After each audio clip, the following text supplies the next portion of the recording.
Histoire d'en dire plus.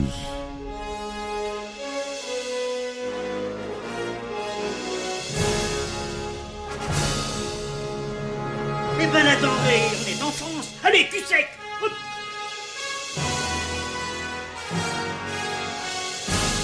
Personne ne veut le croire et pourtant c'est vrai, ils existent, ils sont là, Tarnatata. Non. Il faut qu'on pète.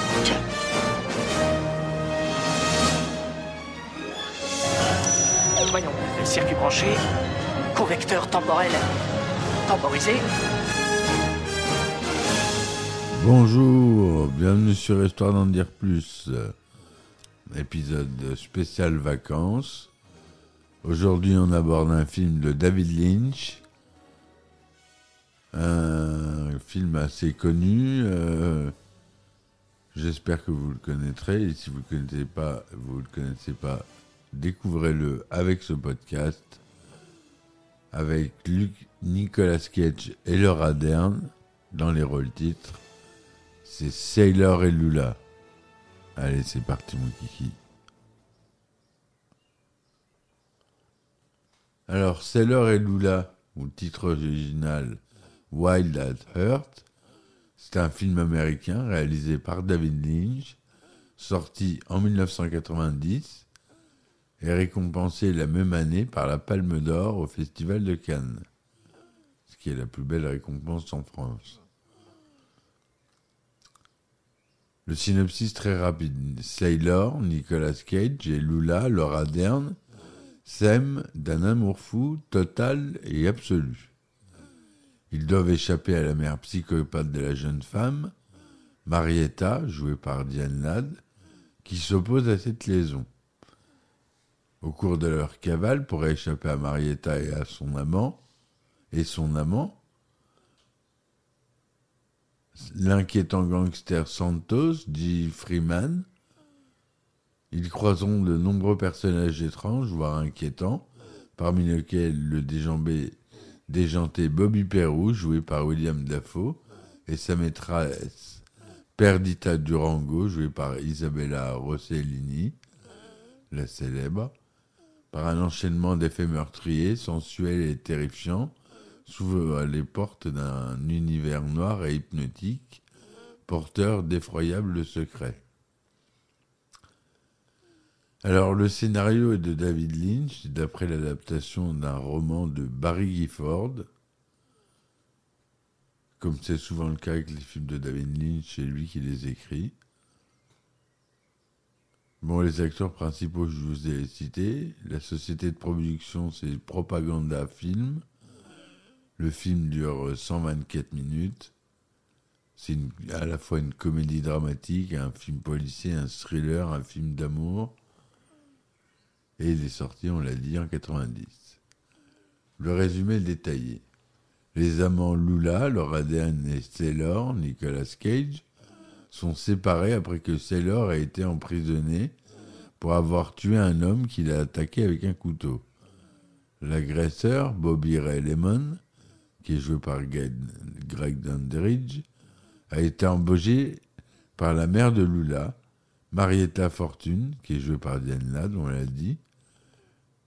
À la libération de Sailor, Lula vient le chercher à l'extérieur de la prison, où elle lui tend sa veste en peau de serpent. Ils se rendent dans un hôtel où elle a réservé une chambre et font l'amour et vont voir le groupe de speed metal Power Mad. Au club, Sailor se bat avec un homme qui flirte avec Lula, puis dirige le groupe dans une interprétation de la chanson d'Elvis, Love Me Tender, Love Me Free, you know. Bref, vous connaissez cette chanson. Plus tard, quand ils retournent dans la chambre d'hôtel, et après avoir refait l'amour, Sailor et Lula décident de s'enfuir finalement en Californie, ce qui fait que ça brise leur libération conditionnelle, celle de Sailor en tout cas. Marietta demande au détective privé Johnny Farragut, qui est joué par Harry Dean Stanton, qui est à l'occasion son petit ami, occasionnel. Hein. Il lui demande de les retrouver, de les ramener. Mais à l'insu de Farragut, Marietta engage alors le gangster Marcelo Santos, qui est joué par J. Freeman, pour les suivre et tuer Sailor. Il y a les sbires de Santos qui capturent et tuent Farragut, envoyant Marietta dans une psychose alimentée par la culpabilité. Ignorant tous les événements qui se déroulent en Caroline du Nord, Lula et Sailor poursuivent leur route jusqu'à ce qu'ils assistent, selon Lula, à un mauvais présage. Les séquelles d'un accident impliquant 2 voitures et le seul survivant, une jeune femme mourant sous leurs yeux, et avec un peu d'argent, Sailor se dirige vers Big Tuna, au Texas, où il contacte la vieille amie, Perdita Durango, jouée par la fameuse Isabella et très belle Isabella Rossellini, qui pourrait peut-être les aider, bien qu'elle sache secrètement que la mère de Lula a un contrat pour son meurtre.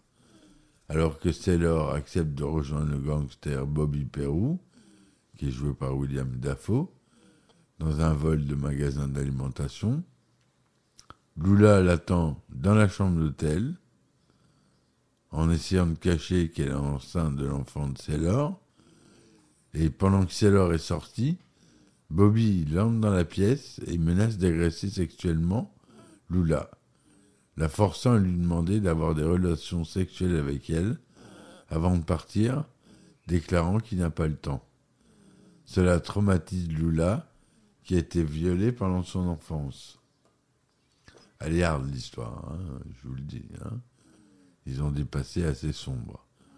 Le vol tourne mal lorsque Bobby tire inutilement sur les 2 commis.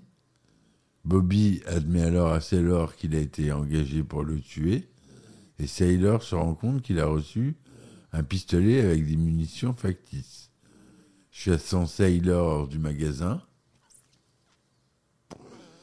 Bobby est sur le point de le tuer lorsque l'adjoint du shérif lui tire dessus. Et Bobby s'explose la tête avec son propre fusil de chasse en tombant. Sailor est arrêté et condamné à 6 ans de prison. Pendant que Sailor est en prison, Lula a leur enfant. À la libération de Sailor, Lula décide de se réunir avec lui. Rejetant les objections de sa mère au téléphone, elle jette de l'eau sur la photo de sa mère et va chercher Sailor avec leur fils. Quand il rencontre Sailor, il révèle qu'il les quittera tous les deux, ayant décidé en prison qu'il n'était pas assez bien pour eux. Alors qu'il marche à une courte distance, Sailor rencontre un gang qui l'entoure. Il les insulte et les assomme rapidement. Alors qu'il est inconscient, il a une vision sous la forme de Glinda, la bonne sorcière, qui lui dit « Ne te détourne pas de l'amour, Sailor. » Quand il se réveille, Sailor s'excuse auprès des hommes, leur dit qu'il se rend compte de l'erreur de ses manières, puis court après Lula. La photographie de Marietta, dans la maison de Lula, grésille et disparaît. Comme il y a un embouteillage sur la route, Sailor commence à courir sur les toits et les capots pour rejoindre Lula et leur enfant dans la voiture. Sailor chante « Love me tender, love me too » à Lula, ayant dit plutôt qu'il ne chanterait cette chanson qu'à sa femme. Voilà comment se termine le film. C'est une sacrée histoire, le scénario il est béton. C'est d'après l'œuvre de Barry Gifford, qui, je ne sais pas si elle a le même nom, Wild at Heart, ou pas, j'ai pas trouvé ça, mais je pense que le roman est éponyme.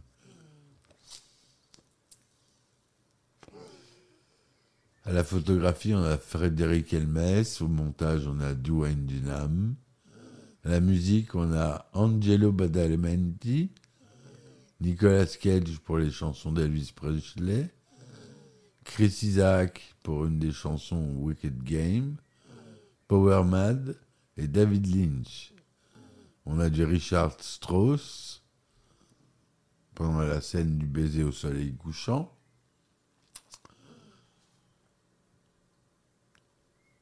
Le film a un budget de 9,5 millions de dollars. En France, il fera 935 000 entrées. Il a été tourné en couleur 35 mm, 2/35e son Dolby SR. Il est sorti en première au Festival de Cannes en mai 1990, puis aux États-Unis le 17 août 1990 et le 24 septembre 1990 en France. Le film est interdit au moins de 12 ans lors de sa sortie en salle en France. Aux États-Unis, je pense qu'il était classé R. Nicolas Cage y joue Sailor Ripley, Laura Dern, Lula Pace Fortune, Diane Ladd, Marietta Pace Fortune, William Dafoe, Bobby Peru, Isabella Rossellini, Perdita Durango, Harry Dean Stanton, Johnny Farragut, G. Freeman, Marcello Santos, Grace Zabriskie, Juana la folle Durango, William Morgan Shepard, Mr. Reindeer. Voilà pour ce qui est des acteurs assez connus. Le film a été tourné au Texas, en Californie, en Louisiane, à Los Angeles, à Pasadena. Sur Rotten Tomatoes, le film récolte que 65% d'opinions favorables pour 48 critiques, et Metacritic lui donne 52% pour 18 critiques. Allociné lui donne une note de 4 sur 5, selon un seul titre de presse. Sorti aux États-Unis quelques mois après son sacre au Festival de Cannes 98, Sailor et Lula fait un démarrage médiocre pour son premier week-end en salle, puisqu'il se place à la 10e place du box-office, avec 2 913 000 millions de dollars engrangés pour une combinaison moyenne de 532 salles à diffuser le film, soit une moyenne de 5 477 $ par salle.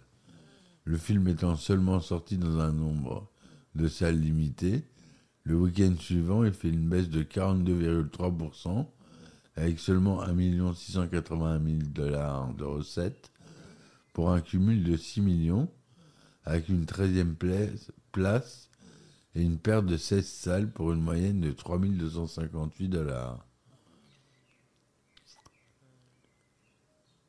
Il finit avec 14 560 000 $, ce qui ne continue pas un énorme succès commercial, bien qu'étant bénéficiaire, puisque le budget de tournage était de 9,5 millions de $.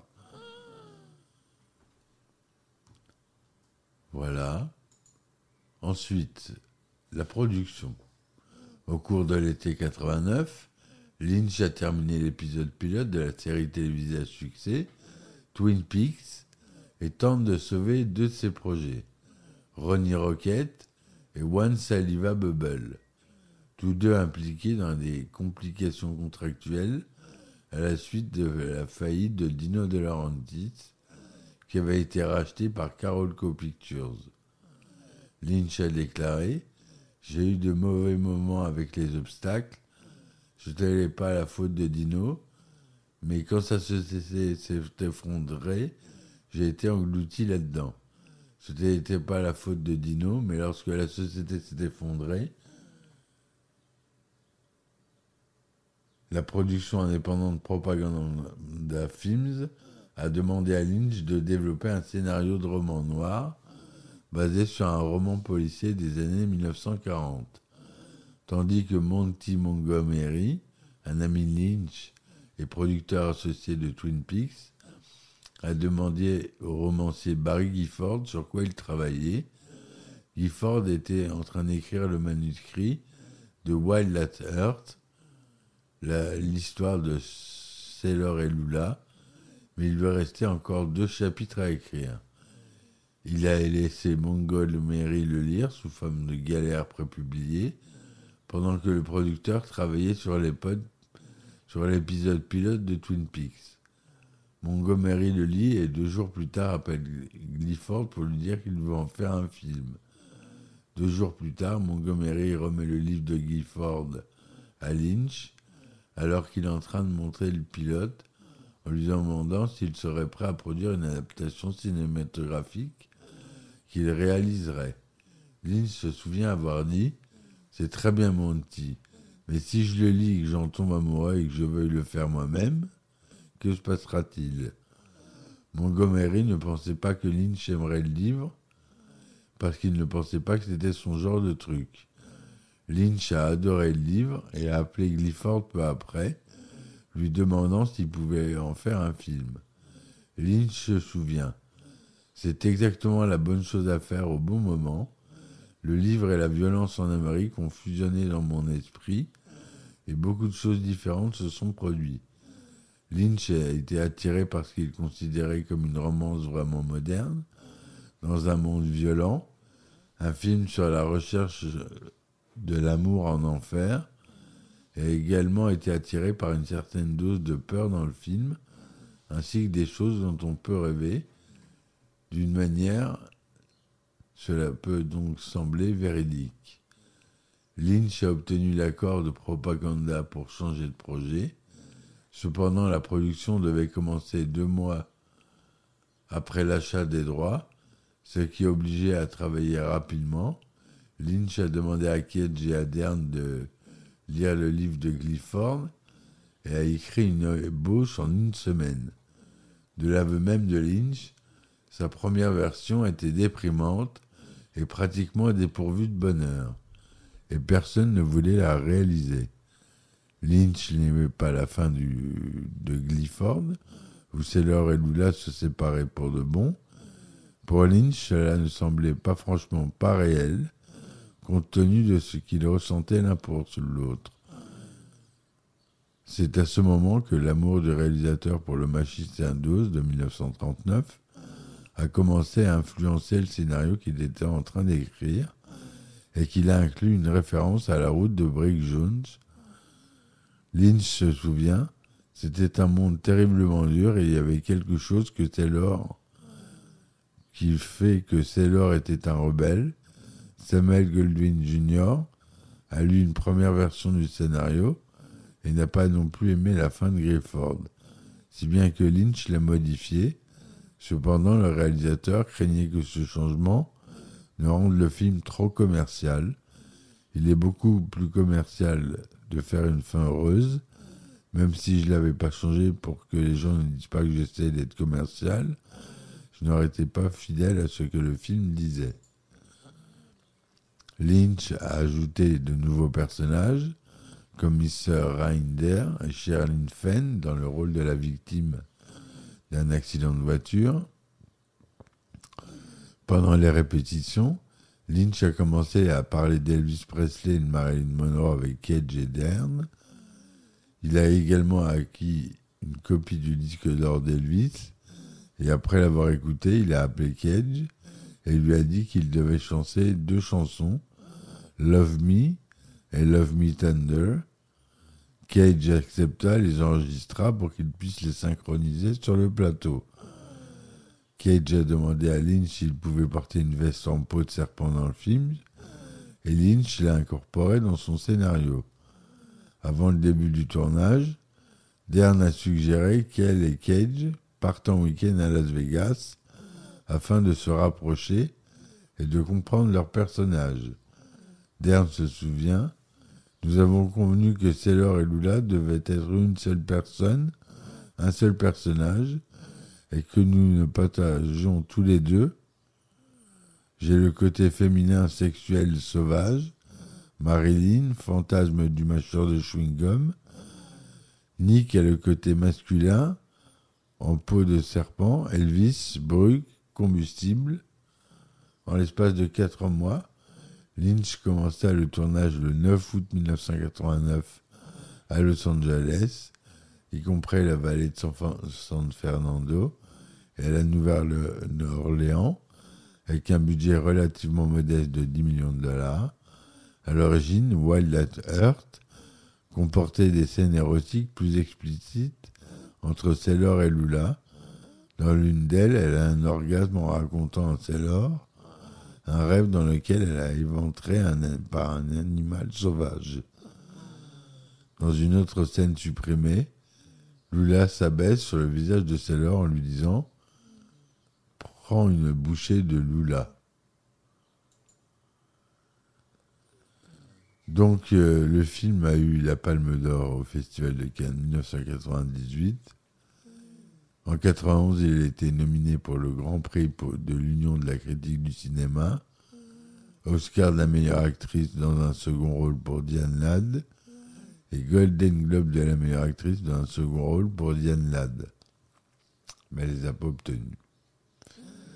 Voilà ce que je voulais vous dire sur ce film sombre, violent. C'est du David Lynch, donc il faut rentrer dans son univers si on ne veut pas être perdu.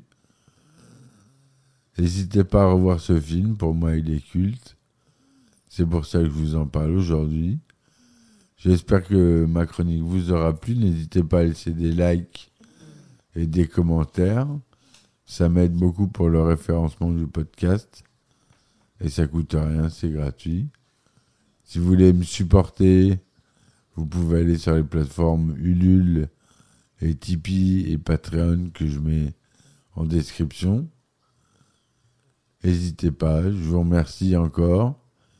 Je vous dis à très vite pour une nouvelle chronique et ciao ciao. Histoire d'en dire plus.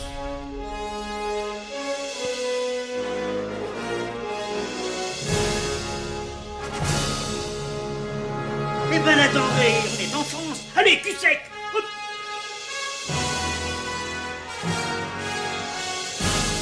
Personne ne veut le croire et pourtant c'est vrai, ils existent, ils sont là, Tarnatata.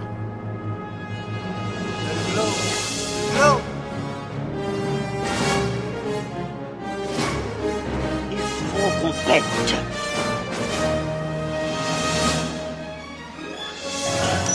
Voyons, circuit branché, convecteur temporel temporisé,